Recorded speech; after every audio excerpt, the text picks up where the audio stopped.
से हुई थी। एक शख्स जो बज़ाहिर बिजनेसमैन लगता था, उसने पोर्टलैंड से सिएटल का टिकट बुक करवाया और सीधा जहाज की तरफ बढ़ने लगा। तब अमेरिका में डोमेस्टिक फ्लाइट्स पर किसी किस्म की भी कोई सख्ती नहीं हुआ करती थी।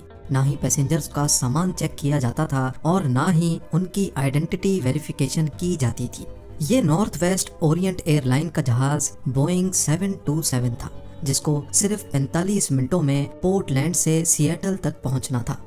सन ग्लासेस लगाए एक ब्रीफ केस के साथ डैन कूपर नामी ये पैसेंजर इस जहाज में सवार हुआ और अपनी पसंद की सीट पर जाकर बैठ गया, जो जहाज की सबसे आखिरी सीट थी। उसने अपने लिए एक ड्रिंक ऑर्डर की और साथ ही सिगरेट भी जला ली। यहाँ तक सब कुछ नॉर्मल चल रहा था, क्योंकि फ्लाइट में स्मोकिंग करना भी 70s में अलाउड था। ठीक 2:58 पर फ्लाइट टेक ऑफ हो गई। टेक ऑफ होते ही डैन कूपर पीछे मुड़ा और पास में बैठी एयर होस्टेस को हंसते हुए एक एनवलप थमा दिया। एयर होस्टेस, जिसका नाम फ्लोरेंस शॉफनर था, उसने जब वो चिट्ठी पढ़ी तो जैसे उसके पैरों तले जमीन ही खिसक गई। Miss, I have a bomb here and I would like you to sit by me. मेरे पास बॉम्ब है और मैं चाहता हूँ कि आप मेरे बराबर में आकर बैठ जाएं। फ्लोरेंस शॉफनर जब डैन कूपर के बराबर में आकर बैठी तो उसने अपना ब्रीफ केस खोला, जिसमें डायनामाइट की 8 स्टिक्स और एक डेटोनेटर भी मौजूद था। इन शॉर्ट, जहाज हाई जैक हो चुका था और डैन कूपर की टोटल 3 डिमांड्स थी। उसको 5 बजे से पहले पहले $2 लाख कैश, 2 पैराशूट के पेयर्स और सिएटल एयरपोर्ट पर एक रीफ्यूलिंग ट्रक रेडी चाहिए था। अपनी डिमांड्स के आखिर में उसने फ्लोरेंस शॉफनर को इनडायरेक्टली ये भी बोला कि अगर कोई गलती हुई तो मैं बॉम्ब फाड़ दूंगा। डैन कूपर के अलावा इस जहाज में 35 पैसेंजर्स थे, जिनको पीछे जहाज में होने वाले इस वाक़े का बिल्कुल भी इल्म नहीं था। फ्लोरेंस शॉफनर डैन कूपर की डिमांड्स लेकर कॉकपिट में गई और कैप्टन को सारा माजरा सुना दिया। एक दूसरी एयर होस्टेस, जिसका नाम टीना मकलो था, वो अब एक इंटरकॉम लेकर डैन कूपर के साथ आकर बैठ गई, जो पायलट और डैन कूपर के दरमियान मैसेज पहुंचाने का काम कर रही थी। याद रहे कि ये अमेरिका की हिस्ट्री में होने वाला पहला प्लेन हाईजैक था जो रैंसम के लिए किया गया था। इसी वजह से लोकल अथॉरिटीज और FBI ने फैसला किया कि हाईजैकर की सारी डिमांड्स पूरी की जाएं। जाहिर है अथॉरिटीज को भी मालूम था कि डैन कूपर उनसे भागकर ज्यादा दूर नहीं जा पाएगा। फ्लाइट, जिसको सिर्फ 45 मिनटों में ही सिएटल में लैंड करना था, वो अब अगले 1.5 घंटे तक एयरपोर्ट के गिर्द गर्दिश करती रही और बकाया 35 पैसेंजर्स जो इस सारे वाक़े से बिल्कुल बेखबर थे, उनको बताया गया कि टेक्निकल डिफिकल्टी की वजह से प्लेन की लैंडिंग में दुश्वारी हो रही है। इस दौरान सिएटल नेशनल बैंक से $20 के 10,000 नोट इकट्ठे किए गए, जिनके सीरियल नंबर्स नोट कर लिए गए थे, और एक करीबी स्काई डाइविंग क्लब से 2 पैराशूट की जोड़ियां भी अरेंज की गई। 5:45 पे जहाज को लैंड कराया गया और वादे के मुताबिक डैन कूपर को पैसों से भरा एक बैग और 2 पैराशूट के पेयर्स फराहम किए गए। साथ ही साथ जहाज को रीफ्यूल भी कर दिया गया। अपनी मांगें पूरी करवाने के बाद डैन कूपर ने 35 पैसेंजर्स और 2 फ्लाइट क्रू को जहाज से उतरने की परमिशन दे दी, जबकि पायलट्स और 2 फ्लाइट क्रू को जहाज में रहने का ही कहा। इस वक्त रात हो चुकी थी और जहाज एक बार फिर से टेक ऑफ कर गया। डैन कूपर ने अपने साथ बैठी टीना मकलो के जरिए पायलट को कुछ खास इंस्ट्रक्शंस भेजी। वो चाहता था कि जहाज के लैंडिंग गियर्स और फ्लैप्स खुले रहें, एल्टीट्यूड 10,000 फीट हो, स्पीड 320 किलोमीटर पर आवर और जहाज को सीधा मेक्सिको सिटी लेकर जाया जाए।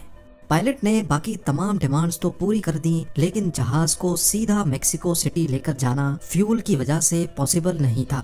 लिहाजा पायलट ने डैन कूपर को रीफ्यूलिंग के लिए 2 ऑप्शंस दिए, रिनो या फिर फिनिक्स।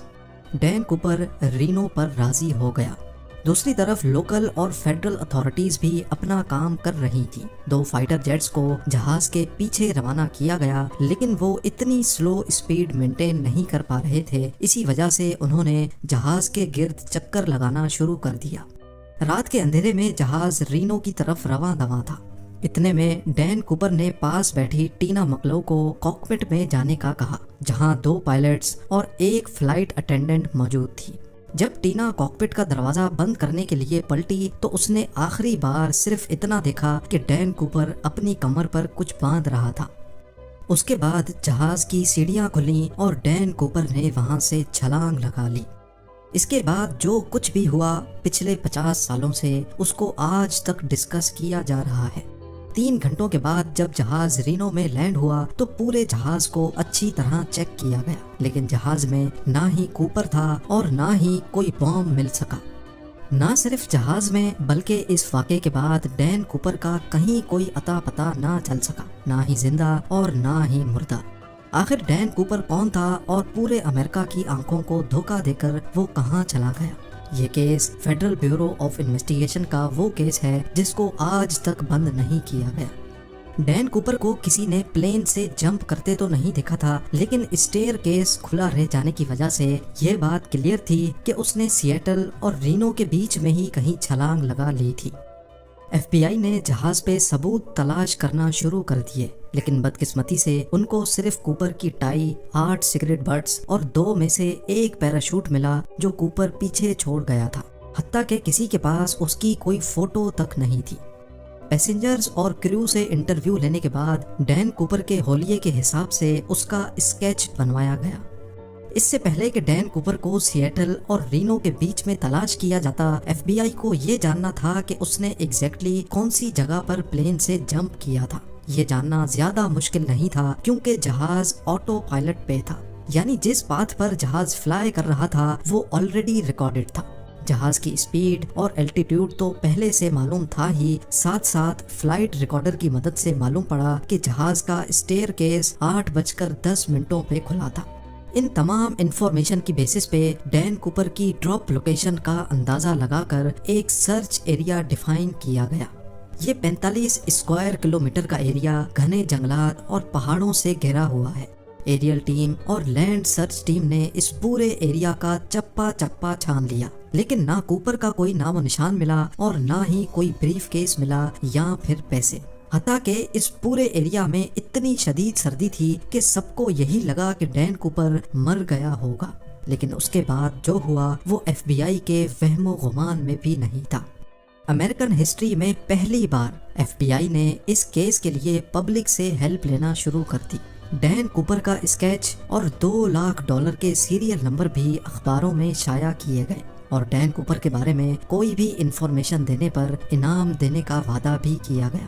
ان کا خیال تھا کہ کوپر اگر زندہ ہوگا تو وہ پیسے کہیں نہ کہیں ضرور خرچ کرے گا، لیکن حیرت انگیز طور پہ اس سیریل نمبر کا ایک بھی نوٹ کبھی بھی کہیں بھی دوبارہ ظاہر نہیں ہوا۔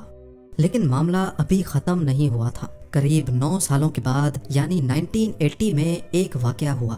صدرن واشنگٹن میں کولمبین ریور کے کنارے ایک بیچ ہے جس کو ٹینا بار کہا جاتا ہے۔